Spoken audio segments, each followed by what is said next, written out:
So Vaikuntha Ekadashi రోజు విజయవాడ వచ్చి అమ్మవారి దర్శనం చేసుకున్నాం. అండ్ జనవరి 12 మన శంకర్ వరప్రసాద్ గారు సంక్రాంతి కానుకగా థియేటర్స్లో రాబోతుంది. అండ్ షైన్ స్క్రీన్స్ ప్రొడక్షన్లో సాహు గారపట్ గారు అండ్ గోల్డ్ బాక్స్ ఎంటర్టైన్మెంట్స్ ద్వారా సుష్మిత కొనెదల గారు కలిసి నిర్మిస్తున్న ఈ చిత్రం జనవరి 12 రాబోతుంది. అండ్ నాకు సంక్రాంతి అంటేనే ఒక సెంటిమెంట్ అనాలో కనెక్షన్ అనాలో తెలియదు.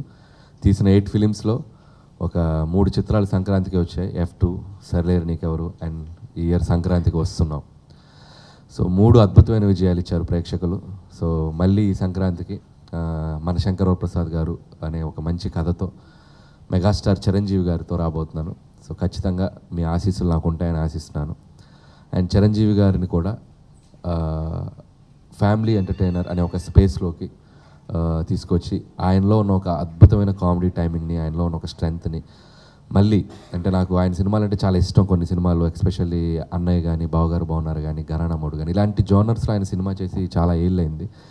సో అది నాకు ఎగ్జైటింగ్ అనిపించింది ఈ కథ చేసిన దగ్గర నుంచి కూడా. సో ఈ సినిమాలో చిరంజీవి గారు అద్భుతంగా నటించి, అద్భుతంగా డ్యాన్సులు చేసి, ఎనర్జీతో, స్లిమ్గా, ట్రిమ్గా, హ్యాండ్సమ్గా చూసిన వాళ్ళందరూ చరణ్ బాబుకి తమ్ముడా అని ఒక కమెంట్స్ వస్తూ ఉన్నాయి. అంత హ్యాండ్సమ్గా ఉన్నారు ఆయన. సో నిజంగా హ్యాట్స్ ఆఫ్ టు చిరంజీవి గారు. సో ఆయన తీసుకుంటున్న కేర్, ఆయన తీసుకుంటున్న ఇది డిసిప్లైన్ అన్నిటికీ. అండ్ నా అదృష్టం ఈ సినిమాకి ఆ లుక్ కుదరటం.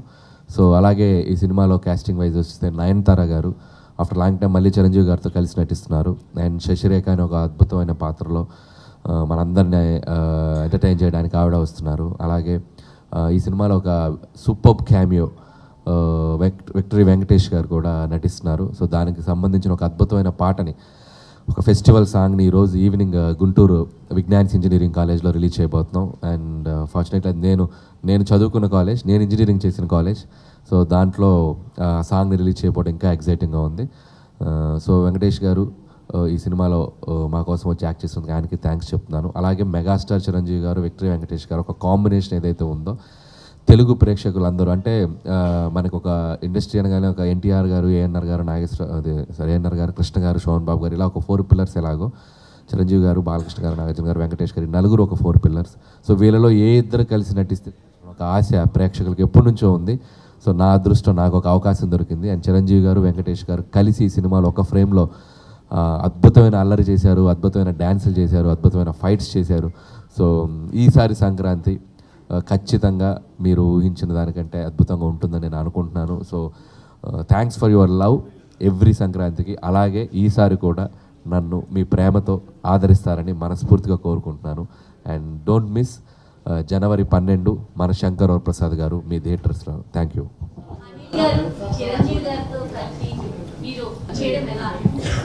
సో ఈ సినిమా ఫస్ట్ టైటిల్ అనుకున్నప్పుడే నేను చిరంజీవి గారు మేము అనుకున్నది ఏంటంటే, సార్ ఒక వెరీ కామన్ టైటిల్ పెడదాం, ఎందుకంటే ఆడియన్స్ బాగా ఈజీగా కనెక్ట్ అయ్యే టైటిల్, వాళ్ళ మధ్యలో ఉండే టైటిల్, వాళ్ళ మధ్యలో ఉండే ఒక పేరులాగా ఉంటే బాగుంటుంది. జనరల్గా హీరోయిజం టైటిల్స్ పెడుతూ ఉంటాం. బట్ ఈ సినిమాకి వచ్చేసరికి ఆయన ఒరిజినల్ పేరు శివశంకర్ వరప్రసాద్. సో ఆ పేరునే తీసుకొని సినిమాలు పెట్టడం జరిగింది. అండ్ కరెక్ట్ కూడా బాగుంటుందని, అది కూడా మనం ఓన్ చేసుకున్నట్టు, ఇదిగో మన అనిల్, మన సాహు, మన సుష్మిత గారు ఇలా అన్నట్టు మన శంకర్ వరప్రసాద్ గారు ఇలా కలోక్యల్గా పెడితే బాగుంటుందని పెట్టాం. దానికి కూడా మంచి రెస్పాన్స్ వచ్చింది. ఈరోజు ఆడియన్స్ కూడా ఇది మన ఫిలిం అనే ఒక ఓన్ చేసుకునే విధంగా కూడా టైటిల్ ఉండటం హ్యాపీగా అనిపిస్తుందండి. బేసిక్గా మల్టీ స్టార్ మూవీస్ అంటే ఎవరైనా ఇష్టపడతారు సార్. అందులో ఇద్దరు మీరు అన్నట్టు ఇద్దరు వెంకటేష్ గారు అండ్ చిరంజీవి గారు. సో ఎలాంటి భారీ ఎక్స్పెక్టేషన్స్ పెట్టుకోవచ్చు ఆడియన్స్? అంటే ఎక్స్పెక్టేషన్ అంటే ఎవ్రీ పొంగల్ నాకు ఒక జాయ్ఫుల్ రైడ్లా ఉంటుంది. ఏదో నేను మా ఊరు వచ్చినట్టు, మా సొంత ఊరు వెళ్ళినట్టు ఆడియన్స్ మధ్యలోకి వస్తుంటే అంత కనెక్ట్ ఫీల్ అవుతాను నేను, ఎందుకంటే వాళ్ళు అంత అద్భుతంగా ఆదరిస్తున్నారు. అండ్ ఈసారి కూడా నా ఎయిమ్ ఎప్పుడు ఒకటే, హౌ మచ్ ఎంటర్టైన్మెంట్ నేను ప్రేక్షకులకు ఇవ్వగలను. ఆ సినిమా 2 గంటల 25 నుంచి 2 గంటల 40 నిమిషాల సినిమా ఉంటే దాన్ని ఎంతవరకు వాళ్ళని నేను ఎంటర్టైన్ చేయగలని ఒక కాన్సెప్ట్తోనే ముందుకెళ్తాను.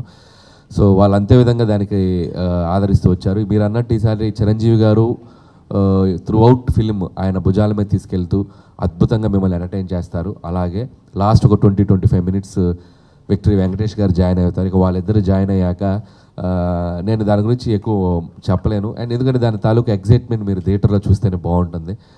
That's all. లేదండి, అంటే వాళ్ళు పాడలేదు సాంగ్, ఇద్దరు సింగర్స్ పాడారు అండ్ అది ఈవినింగ్ రివీల్ అవుతుంది. సో చాలా ఫెస్టివల్ వైబ్లో ఉంటుంది. సంక్రాంతి అనగానే ఒక వైబ్ మనకి, సో ఖచ్చితంగా ఒక ఫెస్టివల్ వైబ్లో అయితే ఉంటుంది. ఇద్దరు హీరోలు ఒక ఫ్రేమ్లో కన్నుల పండగగా ఉంటుంది. అండ్ ఒక పండగ అటైర్లో పంచా చొక్కా వేసుకొని మనం సెలబ్రేట్ చేసుకున్న స్టార్స్ ఇద్దరు కలిసి డ్యాన్స్ చేస్తుంటే ఇట్స్ లైక్ ఐ ఫీస్ట్లా ఉంటుందండి. బేసిక్గా చిరంజీవి గారు ఉంటే ఆయన అడిగేవాళ్ళం ఈ క్వశ్చన్, ఆయన లేరు, మిమ్మల్ని అడుగుతున్నాం. ఈ మూవీ కోసం ఆయనంతా హార్డ్ వర్క్ చేశారు. అండ్ బాడీ చూస్తే కనుక ఒక యూత్ ఎలా అయితే ఉంటారో అలా మెయింటైన్ చేసుకుంటూ వచ్చారు. సో దానికోసం జిమ్ కావచ్చు, వర్కౌట్స్ కావచ్చు, సో ఫిజిక్ మెయింటైన్ చేయడానికి కావచ్చు. ఈ మూవీకి సంబంధించి చిరంజీవి గారు ఎలాంటి హార్డ్ వర్క్ చేశారు? నేను మొన్న ఆల్రెడీ మేము పెట్టిన ఫస్ట్ ప్రెస్ మీట్లో అదే చెప్పాను నేను. And so much hard work అండి. ఆయన మార్నింగ్ 4కి లేచి జిమ్ చేయటం, ఆయన ఫుడ్ హ్యాబిట్స్ చాలా లిమిటెడ్ ఫుడ్ తీసుకోవటం, అండ్ ఇట్స్ వెరీ టఫ్. ఆయన ఈ సినిమా కోసం ఆడియన్స్కి నేను కరెక్ట్గా కనపడాలి, నా ఫిట్నెస్ కరెక్ట్గా తెలియాలి వాళ్ళకి అని చెప్పి చాలా కేర్ తీసుకున్నారు. ఆ కేర్ తీసుకోవటం ఈరోజు ఆయన సినిమాలో రిఫ్లెక్ట్ అవుతుంది, ఆయన కష్టం రిఫ్లెక్ట్ అవుతుంది. డెఫినెట్గా ఆడియన్స్ కూడా చూసిన వాళ్ళందరూ ఆయన చాలా బాగున్నారు, చాలా బాగున్నారు, దిష్టి తగిలేంత బాగున్నారంటే రోజు నేను అదే చెప్పాను సార్, దిష్టి తీయించుకోండి సార్, అందరు మీరు చాలా బాగున్నారు, చాలా యూత్ఫుల్గా ఉన్నారు, చాలా యూత్ఫుల్గా ఉన్నారని ఆయన చెప్తున్నారంటే ఆయన నవ్వుతూ.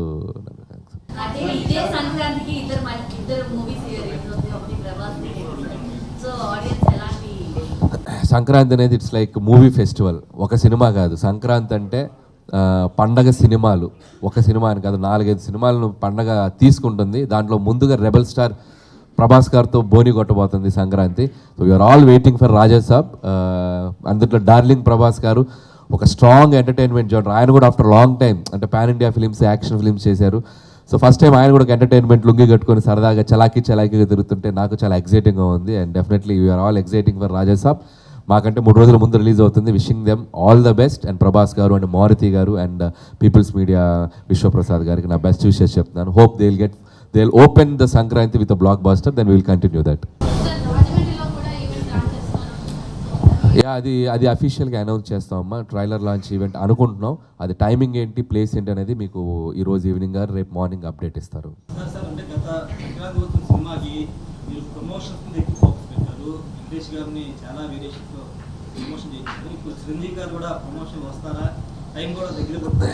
అంటే ఒకేలా చేస్తే ఆడియన్స్ కూడా బోర్ కొట్టేస్తుంది. అందుకని మేము కొద్దిగా ఆచితూచి చేద్దామని డిసైడ్ అయ్యాను. ఎందుకంటే మళ్ళీ సంక్రాంతికి వస్తులాగే చేస్తూ వచ్చాను అనుకోండి, ఇదేంటి మళ్ళీ ఇదే స్టార్ట్ చేశారని అనే అవకాశం, ప్రమాదం ఉంది. సో మెయిన్ టార్గెట్ ఆడియన్స్ని ఫస్ట్ ఈ సినిమాలో ఏముంది, వాళ్ళు ఈ సినిమాని అలా ఎగ్జైట్ చేయబోతున్నారనే కంటెంట్ ద్వారా వెళ్దాం అనేది అనుకున్నామండి. ఖచ్చితంగా ప్రమోషన్కి సంబంధించిన 1-2 చిన్న సర్ప్రైజులు ఉన్నాయి. అది న్యూ ఇయర్ రోజు ఒక అద్భుతమైన సర్ప్రైజ్ ఉంది. న్యూ ఇయర్ రోజు ఒకటి వదులుతాం. ఆ తర్వాత 2-3 ఇంటర్వ్యూస్ ప్లాన్ చేసాం. ట్రైలర్ లాంచ్ ఉంటుంది, ప్రీ రిలీజ్ ఉంటుంది. అండ్ ఆల్రెడీ రిలీజ్ చేసిన పాటలు అదే చాలామంది అడుగుతున్నా కూడా సినిమా ఆర్గానిక్గా ప్రజల్లో మీసాల పిల్ల అనే పాట కూడా 100 మిలియన్స్ ఆల్మోస్ట్ ఈరోజు ఈవినింగ్ అయిపోతుంది అనుకుంటున్నాను. ఈరోజు ఈవినింగ్ రేపు మార్నింగ్కి. సో 100 మిలియన్ల పాట బిఫోర్ రిలీజ్ అంటే సినిమా అనేది జనాల్లోకి ఎంతవరకు వెళ్తుంది అనేది మనకు అదే సిగ్నిఫికెన్స్ రిజల్ట్స్ చూపిస్తుంది. అండ్ శశిరేఖ సాంగ్ కూడా ఆల్మోస్ట్ 35 మిలియన్ వెళ్ళింది. అండ్ ఈరోజు రిలీజ్ అవుతున్న సాంగ్ కూడా చాలా బాగుంటుంది. సో పాటలు ఎప్పుడైతే జనరంజకంగా అవటం మొదలెట్టాయో ఆటోమేటిక్గా ప్రేక్షకులు ఆ సినిమా తాలూకు ఇంట్రెస్ట్ పెరిగినట్టే. సో హోప్ మేము అది ఎక్స్పెక్ట్ చేస్తున్నాం. అలాగే ప్రమోషనల్ కంటెంట్స్ కూడా ఎవరు డిసప్పాయింట్ కాకుండా, ఎందుకంటే నాకు కొద్దిగా ప్రెషర్, మీరు అన్నట్టు ప్రెషర్ ఎక్కువైంది. ముందు అవి చేసావు కదా సంక్రాంతి, ఖచ్చితంగా ఎందుకంటే ఆడియన్స్ ఎక్స్పెక్టేషన్కి రీచ్ అయ్యేలా చేయాలి ఏం చేసినా. సో ఏదో చేసేసి మనం వాళ్ళ దగ్గర ఇది తగ్గింది అని అనిపించుకోకూడదని కొద్దిగా జాగ్రత్తగా చేద్దామనే ఫీలింగ్ తప్ప, దానికంటే ముందు కంటెంట్ని రీచ్ చేద్దాం. రేపు ట్రైలర్ అద్భుతంగా ట్రైలర్ రెడీ చేస్తున్నాం. ట్రైలర్ కూడా రాబోతుంది. And what is the film and Chiranjeevi గారు ఎలా ఉండబోతున్నారు ఈ ఫిలింలో అనే మోస్ట్ ఎగ్జైటింగ్ స్టఫ్ ట్రైలర్ రాబోతుంది. సో హోప్ ఒకదాని తర్వాత ఇక ఈ 10 days కీప్ ఆన్ అప్డేట్స్ వస్తూనే ఉంటాయి.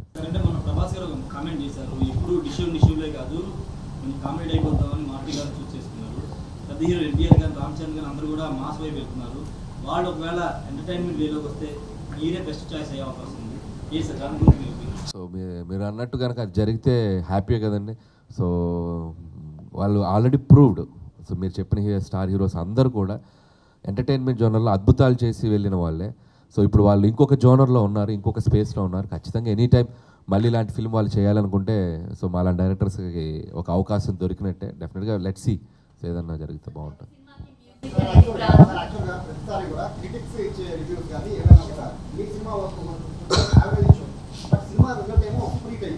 సో రివ్యూస్కి క్రిటిక్స్కి వైట్ ఆపోజిట్గా ఉంటున్నాయి సినిమా సినిమా అంటే ఈసారి సినిమా కూడా ఇప్పటికే ఆల్రెడీ కొంత ట్రోలింగ్ కూడా స్టార్ట్ చేసింది కదా సూపర్గా మళ్ళీ ట్రోల్ చేయండి. సో ఫస్ట్ ఆఫ్ ఆల్ అందరికీ మీకు తెలిసిన లాజిక్కే మనకు తెలిసిన లాజిక్కే సినిమాని జడ్జి చేసేది ఎవరు? ప్రేక్షకులు. సినిమా విజయాన్ని డిసైడ్ చేసేది ఎవరు? ప్రేక్షకులు. సో రివ్యూవర్స్ అనేది వాళ్ళ individual opinion. So individual opinions ఎప్పుడు మనం ఒక పర్సన్ టు పర్సన్ మారుతూ ఉంటాయి. సో మనకి రిజల్ట్ ప్రేక్షకులు వాళ్ళు ఇచ్చే రెవెన్యూస్ వాళ్ళు ఇచ్చే బాక్స్ ఆఫీస్ రిజల్ట్స్ని బట్టి ఆ సినిమా సక్సెస్ ఆధారపడి ఉంటుంది.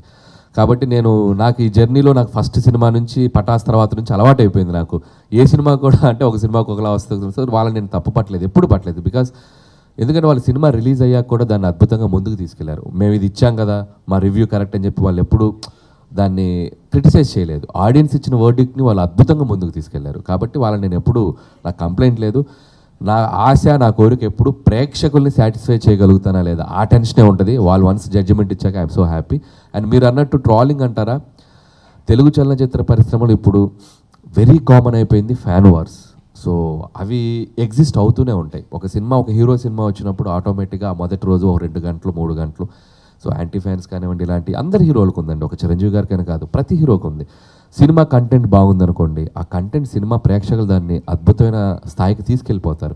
కాబట్టి వాటికి మనం ఎంత రియాక్ట్ కాకుండా ఉంటే అంత మంచిదని నమ్ముతాను. సో అందరి హీరోలు ఫ్యాన్స్కి ప్రతి సినిమాకి ఇలాంటి జరుగుతూ ఉంటాయి. నా విన్నపం ఏంటంటే ఒకప్పుడు మనం సినిమాని ఇర్రెస్పెక్ట్ ఆఫ్ ఎవ్రీథింగ్ సెలబ్రేట్ చేసుకున్నాం. ఏ హీరో సినిమా వచ్చినా బాగుందన్నప్పుడు అద్భుతంగా ఎంజాయ్ చేసేవాళ్ళం.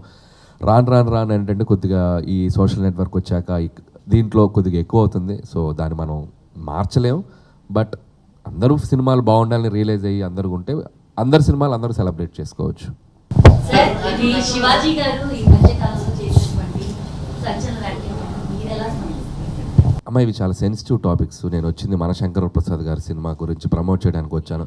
దీని గురించి నేనేం మాట్లాడినా నేను చెప్పాలనుకుంది ఏంటంటే అమ్మ A to Z తీసుకుంటే ఏ మీద నేను మాట్లాడితే B నుంచి Z వరకు ప్రాస్పెక్టివ్స్ ఉంటాయి, ఇన్ని ఒపీనియన్స్ ఉంటాయి.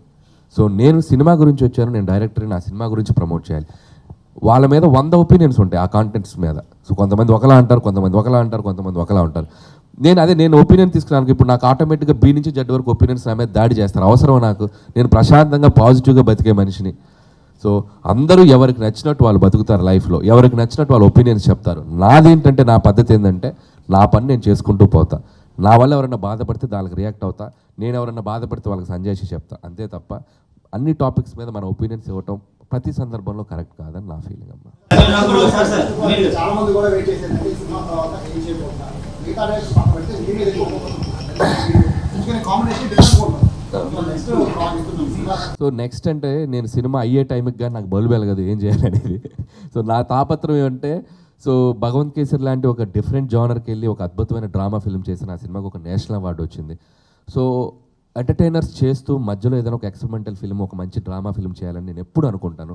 సో అది ఎప్పుడు చేయాలనేది ఆ వెళ్ళే ప్రాసెస్లోనే తెలిసేది. ఇప్పుడు ఆడియన్స్ సంక్రాంతికి వస్తున్న తర్వాత వాళ్ళు ఇచ్చిన రిజల్ట్కి మళ్ళీ వాళ్ళని ఎంటర్టైన్ చేద్దామని మళ్ళీ ఈ సినిమాతో వచ్చాను. రేపు ఈ సినిమా కూడా అద్భుతమైన హిట్ అయితే సరే ఇంకొకసారి వాళ్ళు మళ్ళీ ఇలా అనిపిస్తుంది బ్రెయిన్కి. సో అది వెళ్ళే ప్రాసెస్లో ఎక్కడ బ్రేక్ ఇవ్వాలి, ఎక్కడ పాజ్ ఇచ్చి ఇంకొక జోనర్ ట్రై చేయాలనేది వెళ్ళే ప్రాసెస్లో కానీ అర్థమవుద్ది. సో ఖచ్చితంగా ఈ సినిమా రిలీజ్ అయ్యి మీరు ఇచ్చే వర్డిక్ట్ని బట్టి మీరు ఇచ్చే రిజల్ట్ని బట్టి మళ్ళీ నా నెక్స్ట్ సినిమా ఏం చేయాలనేది డిసైడ్ అవుతాను. సినిమా టికెట్ రేట్ విషయంలో తెలంగాణ గవర్నమెంట్ చెప్పింది మా దగ్గర రావద్దు, రేటు పెంచుకోవడానికి కోమటిరెడ్డి గారు చెప్పారు. ఆంధ్రప్రదేశ్ ప్రభుత్వం భారీ బడ్జెట్కి కొన్ని జియో గతంలో పాస్ చేశారు. ఇప్పుడు ఏమన్నా మీరు రిక్వెస్ట్ చేయబోతున్నారు? ఎందుకంటే మీరు కూడా కొంత బడ్జెట్ ఎక్కువ సినిమా ఖర్చు పెట్టినట్టు తెలుస్తున్నారు. సో ఖచ్చితంగా అండి గవర్నమెంట్ ఇచ్చిన గైడ్ లైన్స్ ప్రకారం ప్రొడ్యూసర్స్ అటు తెలంగాణ అవ్వచ్చు అటు ఆంధ్రప్రదేశ్ అవ్వచ్చు ఖచ్చితంగా గవర్నమెంట్ ఇచ్చిన గైడ్ లైన్స్నే ఫాలో అవ్వాలి. వాళ్ళు ఎలాంటి గైడ్ లైన్స్ ఇస్తే ఆ గైడ్ లైన్స్ పట్టుకొని ముందుకు వెళ్ళిపోవటమేనండి.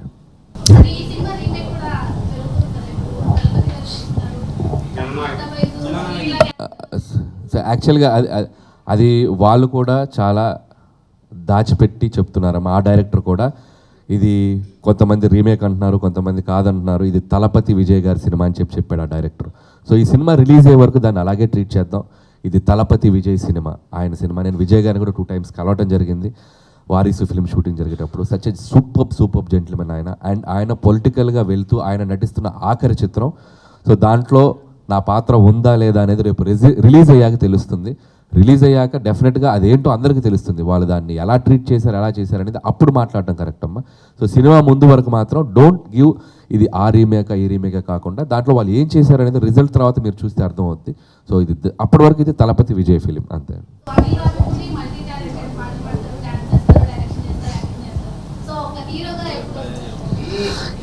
ఇప్పుడు వరకు ఎన్ని వేషాలు వేసినా అది మీకోసమే, ప్రేక్షకుల కోసమే. ఏదో వాళ్ళ అటెన్షను, వాళ్ళు నన్ను అభిమానిస్తే ఏదో నా సినిమాల మీద వాళ్ళ పట్ల ఒక ఇంట్రెస్ట్ పెరుగుతుంది. సో అనేది ఎప్పుడు నా కోరికమ్మ. అండ్ ఇన్బిల్ట్ ఒక క్రేజీ ఫెలో నేను. సౌండ్ వస్తే ఆగలేను, మ్యూజిక్ వస్తే ఆగలేను. సో బేసిక్గా నా నేచర్ అదే, నవ్వుతూ ఉంటా, నవ్విస్తూ ఉంటా. And I carry my self, నేను ఎలా ఉన్నాను అలాగే ప్రజెంట్ చేస్తా. ఇక హీరో అంటారా, అది ఇప్పట్లో ఆలోచన లేదు. సో యాజ్ ఆఫ్ నౌ డైరెక్టర్గా మంచి పీక్లో ఉన్నాను, మంచి పాజిటివ్ ఫేజ్లో ఉన్నాను. లెట్స్ సీ, ఫ్యూచర్ డిసైడ్ చేస్తుంది ఏమవుతుంది. నన్ను ఇలాంటి కాంప్లికేట్ క్వశ్చన్లు అడుగుతున్నాను మీరు? ఇప్పుడు నేను అసలు హీరోగానే ఫిక్స్ అవ్వలేదు, అప్పుడే మీరు హీరోయిన్ డిసైడ్ చేస్తున్నారు.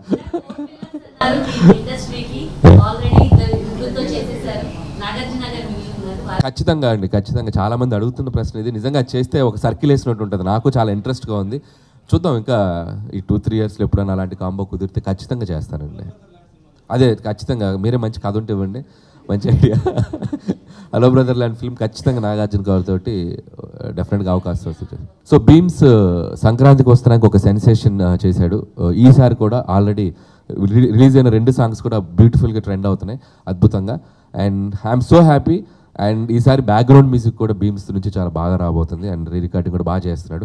పాటలు అన్నీ బాగుంటాయి. ఆల్రెడీ ఒక ఇంట్రడక్షన్ సాంగ్, సర్ప్రైజ్ సాంగ్ ఉంది హీరో గారిది, చిరంజీవి గారిది. అది మీరు చూస్తే షాక్ అయిపోతారు, సర్ప్రైజ్ అయిపోతారు.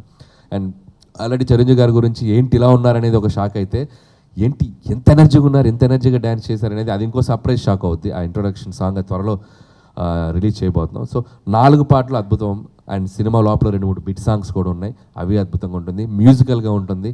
ఈసారి ఎంటర్టైన్మెంట్తో పాటు అద్భుతమైన డ్రామా కూడా ఉండబోతుంది. బ్యూటిఫుల్ క్యారెక్టరైజేషన్స్, ఎమోషనల్ డెప్త్, అన్ని రకాలుగా యాక్షన్, ఫ్యాన్స్కి కావాల్సిన beautiful action and mass elements ఉంటాయి. అండ్ నాకు చిరంజీవి గారిని నేను ఎలా పరిచయం అయ్యారో, నేను చిన్నప్పటి నుంచి చూసిన చిరంజీవి గారు నాకు ఎలా పరిచయం అయ్యారో, ఆయన్ని మళ్ళీ నేను ఒకసారి ఇంకోలా పరిచయం చేద్దామని ఒక అప్డేటెడ్ వెర్షన్లో ట్రై చేశాను. సో డెఫినెట్గా ప్రేక్షకులందరూ దీన్ని ఎంజాయ్ చేస్తారని నమ్ముతున్నాను.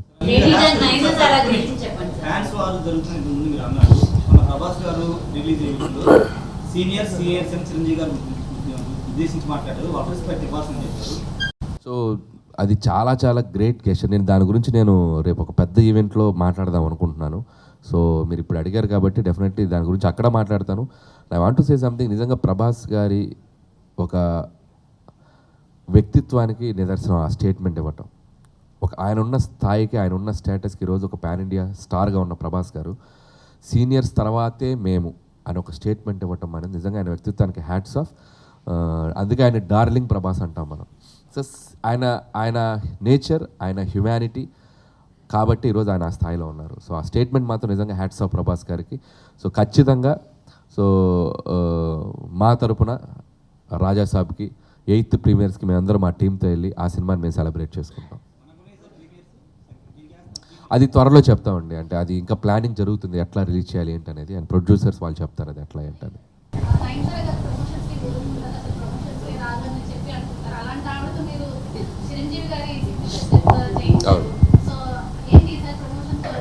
సో నయనతార గారు ఒకసారి వస్తేనే మనం ఎగ్జైట్ టైం. ఈసారి మళ్ళీ రాబోతున్నారు ఆవిడ. ఎలా రాబోతున్నారు అనేది హ్యాపీ న్యూ ఇయర్ రోజు తెలుస్తుంది. సో నయనతార గారు నిజంగా ఈ సినిమాకి చాలా బాగా కోఆపరేట్ చేశారు అండ్ చాలా బాగా సపోర్ట్ చేశారు. అండ్ మాకు ఆగస్ట్ సెప్టెంబర్లో 2 నెలలు స్ట్రైక్ వల్ల డిస్టర్బ్ అయింది. సో డిస్టర్బ్ అయితే ఆవిడ 1.5 month హైదరాబాద్లోనే స్టే చేశారు సినిమా రిలీజ్ అయ్యే వరకు, అదే సినిమా షూటింగ్ కంప్లీట్ అయ్యే వరకు. పిల్లలతో సహా ఇక్కడే స్టే చేశారు ఆవిడ. ఇంకా ఆవిడ పిల్లల్ని వదిలి ఉండలేరు. ఒక 1 day అయినా 2 days అయినా వెంటనే. సో 1.5 month ఇంటికి దూరంగా ఇక్కడ వచ్చి ఉంటాం అనేది నిజంగా నయనతార గారికి కూడా చాలా థ్యాంక్స్ చెప్పాలి. సో చాలా బాగా సపోర్ట్ చేశారు. అండ్ ప్రమోషన్స్ మీరు అన్నట్టు నాకు దొరికింది ఆపర్చునిటీ. ఆవిడే సర్ప్రైజ్ అయ్యారు. ఎందుకని నువ్వు చెప్పగానే నేను చేసేసాను, నాకు అర్థం కాలేదండి ఆవిడ. సో నాకు అదొక రకంగా మీ అందరి దగ్గర నుంచి ఆ అప్రిషియేషన్ తీసుకోవడానికి హెల్ప్ అయింది. సో నయనతార గారితో ప్రమోషన్ చేయించారని ఒక అప్రిషియేషన్ రావడానికి హెల్ప్ అయింది. సో మళ్ళీ నయనతార గారితో హ్యాపీ న్యూ ఇయర్ ప్రమోషన్ రాబోతుంది. సో అది కూడా మీరు ఎక్సైట్ అవుతారు, బాగుంటుంది.